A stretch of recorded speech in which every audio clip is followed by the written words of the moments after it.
Saludos, qué bueno tenerte de nuevo en este canal con este maravilloso escenario que nos brindó el Señor, que lo diseñó, unas nubes, unas palmeras, el hermoso lago de Maracaibo en Venezuela. Qué bueno tenerte aquí. Hoy quiero darle continuidad a un tema que desarrollé ya su primer capítulo, que es Chatarra Espiritual, capítulo 2. Me gusta mucho este tema. Yo no sé si a usted como a mí le ha tocado ir a una iglesia donde se va a hacer ese día la Santa Cena y comienzan explicando del poder del pan, de lo que el pan representa, que representa el cuerpo de Cristo, que representa la provisión del Padre, que representa poder sobre los enemigos, fuerza para seguir adelante luchando todos los días. Y cuando van a hablar del vino, hablan de que ese vino representa la unción del Espíritu Santo, la habilidad del Padre Celestial puesta en nosotros. Caramba, y usted empieza a escuchar el significado tan poderoso de la Santa Cena y que a su vez anuncia la venida de nuestro Señor y Salvador por segunda vez, y usted se emociona. Y usted se siente tan comprometido con ese acto. Pero ¿qué pasa? Que a la hora de la ejecución del mismo acto, en algunas iglesias, comienzan a excluir a la gente bajo una serie de parámetros que todos son de hombre. ¿Y por qué le digo de que todos son de hombre? Porque la Santa Cena tiene su origen en la Cena de la Pascua que se dio allá en Egipto antes que el pueblo fuera liberado. Y el Señor le dio una orden a Moisés que toda familia tome un cordero, hace ese cordero y la sangre la coloque sobre los postes de las puertas. El Señor no hizo excepción alguna. El Señor se dirigió a un pueblo que había clamado a Él, y por eso Dios levantó a Moisés, y por eso habían venido todas las plagas sobre Egipto, para que ese pueblo fuera liberado. Dios no hizo excepción. Dios no dijo: en esta casa oraron, en esta no oraron, en esta creyeron en mí, en esta se olvidaron 430 años y todo pasó. No, el reino de los cielos no es un asunto excluyente. Lamentablemente muchos de nosotros hemos llenado nuestra cabeza de prejuicios que apartan a la gente de Dios.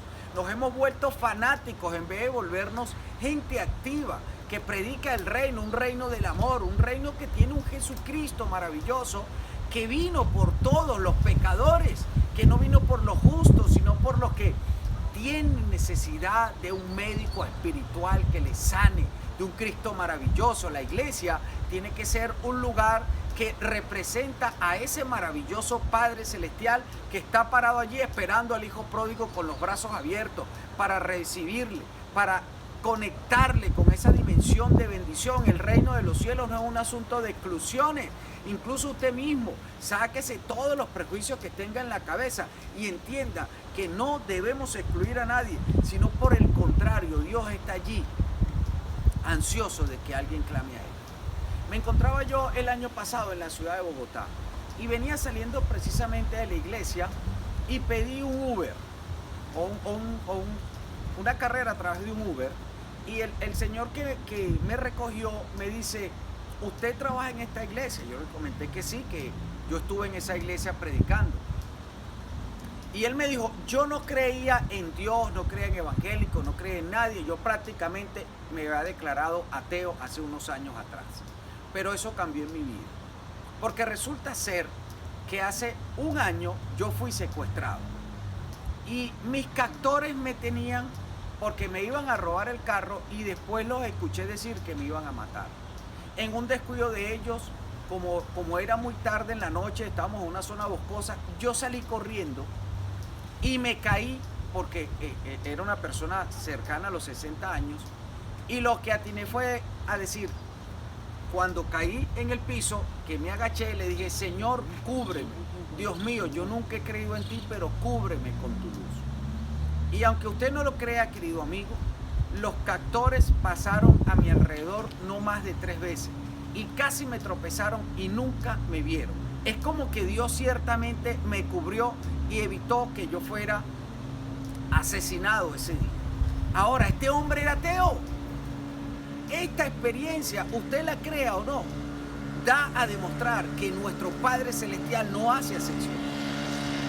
Da a demostrar que nuestro Padre Celestial tiene los brazos abiertos para asistirnos, para levantarnos,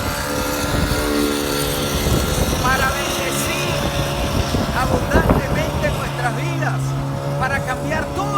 alrededor, pero somos nosotros los que debemos predicar como hijos de Dios ese reino de los cielos excluyente, que lo único que anhela es ver llegar cada día más corazones arrepentidos. Tal vez en una iglesia donde hacen tantas exclusiones, donde ponen tantos parámetros humanos, quién sabe cuánta gente ese día fue con profundas cargas de las experiencias que estaban viviendo y sintieron que en ese lugar los rechazaron. Es tiempo de abrir nuestros corazones, es tiempo de entender que ese Dios maravilloso y eterno abre sus brazos para que todo aquel que clama a Él reciba una maravillosa respuesta fundamentada en el amor y en la gracia del Dios Todopoderoso. Así que saquemos de nuestra mente todos criterios de exclusión. Saquemos de nuestra mente todo parámetro para clasificar o no a los seres humanos, porque Dios a todos nos ama por igual. Me he encontrado a lo largo de mi experiencia con gente que le dice a usted, a lo mejor usted los ve estancados en alguna situación particular, personal, y uno le dice, hijo, ¿qué estás haciendo? Amigo, ¿qué estás haciendo? Hermano, ¿qué estás haciendo? Le estoy orando a Dios. Ajá, pero ¿qué más? Le estoy orando a Dios. Gente que llama a sus pastores, pastor, usted puede orar por tal cosa, pero ellos no hacen nada. Yo creo que cuando yo me encuentro el pasaje donde Moisés muere y le entrega el testigo de la dirección del pueblo judío a Josué. Josué, está ese famoso pasaje del capítulo 1, verso 9, donde el Señor le dice a Josué, mira que te mando que te esfuerces y seas valiente. No temas ni desmayes, porque donde quiera que tú vayas, el Señor estará contigo. Parece que Dios le está diciendo a Josué, mira hijo, yo necesito que todo aquello que tú me vayas a pedir, que por todo aquello que tú vayas a rogar, que por toda petición que tú levantes al cielo, tú te involucres, tú te comprometas, haciendo lo que a ti te corresponde, desplegando todo el esfuerzo, buscando que yo vea que tú estás clamando a un Dios todopoderoso que va a respaldar tu movimiento. Porque el Señor le dijo a Josué, donde quiera que tú vayas, yo iré contigo. Es decir, Josué, si tú te quedas parado en el mismo lugar, es decir, amado mío, si tú no te mueves, si tú no desplegas ninguna acción en función de alcanzar aquello por lo cual estás orando, Dios no te va a respaldar, Dios no te va a mover. Dios es un Dios de acción, Dios es un Dios que toma la iniciativa y que bendice tu iniciativa. Entonces hay gente que, yo no estoy hablando en contra de la oración. Yo lo que estoy diciendo es que debemos motivar a la gente que ore, pero que ore y se mueva, que ore, y que la mejor manera de manifestar que están orando es porque también están haciendo en función de lo que oran. La oración es poderosa, la oración es una muestra de confianza en Dios, la oración te conecta con ese trono de la gracia, pero la acción demuestra que ciertamente estás creyendo, porque el Señor es un Dios de acción. El Señor amó tanto al mundo que envió a su Hijo único. El Señor siempre toma la iniciativa y anhela que aquellos que decimos que creemos en Él, tomemos esas iniciativas por fe. ¿Acaso cuando Lot fue secuestrado por aquellos 4 reyes de Sodoma y Gomorra, tenemos un Abraham que se quedó simplemente en la oración? No tenemos a un Abraham. Es más, cuando usted lee ese pasaje, no habla de que Abraham oró. Dice que Abraham fue por los 318 siervos de su casa y emprendió una campaña militar y rescató de una vez a Lot y a toda la gente que estaba secuestrada. Tú eres quien debe comprometerte con tu oración, desarrollando acciones concretas que demuestren que estás creyendo que la mejor oración es aquella que está acompañada de una acción determinada. El tercer punto que quiero tocar hoy es ese que uno escucha, incluso lo he escuchado de ministros, de gente en el altar, que comienzan a orar y dicen, Dios, por favor, toma el control. Y esto se convierte como un mensaje que lleva implícito como que el Señor fuera negligente, como que Dios en algún momento está tan ocupado de otras cosas que no está pensando en tu crisis, que no está pensando en tu problema, que no está pensando en tu necesidad, que se olvidó de que tuviste un accidente, etcétera, etcétera, etcétera. ¿Quién dijo que ese Dios omnipotente, omnipresente y omnisciente pierde el control? Amado hermano mío, Dios nunca ha perdido el control de tu casa, de tu vida, de tus hijos, nunca lo perderá. Hay cosas que pasan en nuestra vida que son conforme al diseño eterno y que están fundamentadas en lo que la palabra de Dios dice. Y a veces son muy malas, a veces son muy dolorosas. Pero ¿acaso no está escrito en la palabra que nuestra fe debe ser probada con fuego para que sea hallada en alabanza, gloria y honra a nuestro Señor Jesucristo? ¿Acaso no dice la palabra del Señor que Dios a quien ama disciplina? Entonces entendamos que a veces nos toca vivir momentos que son incomprensibles para nosotros por lo doloroso, por lo complicado, por lo difícil. Pero jamás te sientas abandonado, jamás te sientas ignorado, jamás creas que tu Dios perdió el control, jamás creas que Dios está ocupado en otras cosas y que tú eres muy poca cosa para que Él se ocupe de ti. Por el contrario, has de entender que la palabra dice que Dios es como la sombra a la mano derecha de un corazón quebrantado.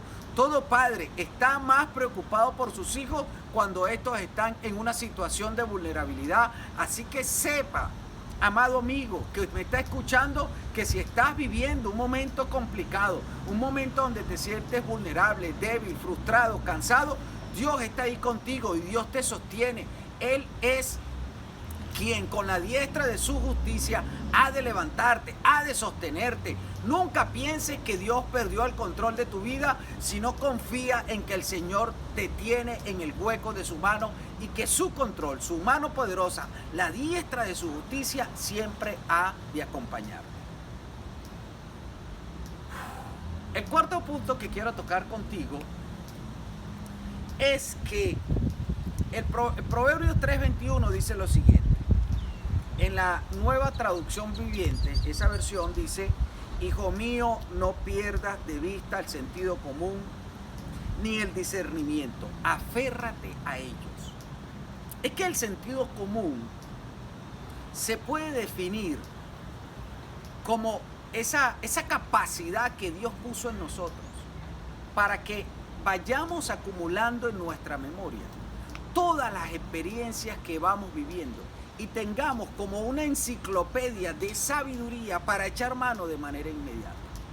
La mayor parte de las decisiones que a diario tomamos, las tomamos por nuestro sentido común.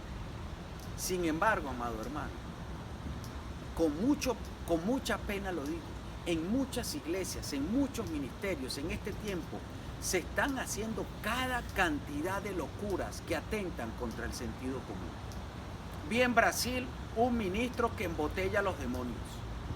Vi en África un hombre que supuestamente bendice a las mujeres cortándole el vello público. Y así usted ve cualquier cantidad de locuras vergonzosas que ocurren en las iglesias. Vi en Venezuela un ministro que dijo que había que traer todos los televisores pantalla plana para la iglesia porque eso era una maldición del diablo, y eso fue hace pocos años y la gente los llevó. Recientemente en Colombia, en la costa colombiana, un pastor dijo que había que llevar, que como el mundo ya se iba a acabar, había que llevarle todas las riquezas a la iglesia, porque parece que lo único que iba a quedar era él, y él era el que se la podía gastar. Y la gente, como un manso cordero, va y hace todo este montón de tonterías que no son más que producto de la avaricia de un montón de charlatanes que a veces han encontrado espacio en los púlpitos que le corresponden a los hijos de Dios. Amado hermano, el evangelio no vino para robarle el lugar al sentido común. El evangelio no vino para robarle el espacio al sentido común que Dios te dio. El evangelio vino a hacer ese sentido común más poderoso, porque vino a fortalecerlo con las directrices eternas, las directrices divinas, las directrices que te van a conectar con el propósito de Dios.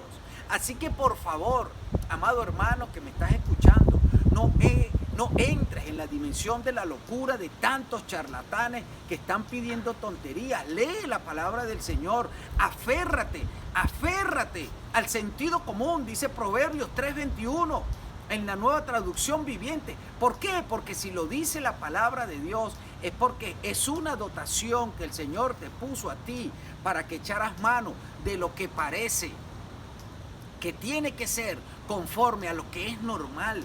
Muchas iglesias están y muchos ministros haciendo cualquier cantidad de locura, invitando a la gente a cualquier cantidad de locura y justificándolas con palabras o citas bíblicas, con pasajes bíblicos sacados del contexto y justificados con racionamientos humanos para obtener sus propios beneficios, para obtener sus propios intereses. Que lo que usted traiga, Dios se lo va a devolver. Que venga y que siembre, que del tamaño de tu siembra sea su cosecha. Dejen la sinvergüenzura, unos de hacerlos y otros de no documentarse, porque la palabra dice: mi pueblo fue destruido porque le faltó conocimiento. Hay que documentarse, hay que leer la palabra, hay que orar, hay que tener una intimidad con Dios y hay que estar completamente seguro que Dios es un Dios de orden. Dios no es un Dios de locuras. Y aquí del sentido común salto al siguiente punto. En Lucas 14:28 hay un pasaje que me gusta mucho, y es que el Señor Jesucristo hace una pregunta y dice: ¿quién de vosotros, queriendo edificar una torre, no se sienta primero y calcula los gastos a ver si tiene lo que necesita para acabarla? Me parece, estoy convencido de que el Señor Jesucristo está hablando en este pasaje, repito, de Lucas 14:28, de estrategias, de planificación, de previsión, de capacitación. No está hablando de improvisación. ¿Y cuántas locuras se mandan a hacer desde los púlpitos por fe? ¿Y cuántas locuras hacemos por fe? No, vaya y arranque con esa casa, arranque con ese negocio, hágalo así, no se preocupe, que por fe, que Dios después lo respalda. ¿Y cuántos matrimonios no se han acabado por fe? ¿Y cuántas empresas no han dado al traste por supuesta fe? Dios es un Dios de orden, repito, un Dios de planificación, un Dios de estrategia, un Dios que tiene un diseño eterno, un Dios que no anda improvisando, un Dios que hace todo con un propósito y un Dios que está capacitado para hacer las cosas. Nosotros tenemos que pararnos en ese ejemplo, en ese modelo, en ese paradigma, en el paradigma de la previsión, de la organización, de la capacitación. Diciéndole a la gente: no se preocupe, que Dios ha de levantar millonarios y empresarios. Bueno, den cursos de empresarios, den cursos de manejo de las finanzas, enseñen a la gente a administrarse, pero no manden a la gente a tirarse por un despeñadero, por un desfiladero, a organizar cosas y hacer cosas para las cuales no están preparados. Amado hermano, capacítese. Amado hermano, prepárese. Sea alguien previsivo con sus hijos, con su casa, con todo. Con todo. Porque la fe es un asunto que es la certeza de lo que se espera y la convicción de lo que no se ve, pero en un Dios que condena la pereza y en un Dios que nos llama al orden, un Dios que nos llama a la planificación, en un Dios que nos llama a hacer un estudio correcto de los recursos que tenemos para alcanzar los sueños que Él mismo puso en nuestro corazón. Así que no ande en esa correteadera haciendo locuras por fe.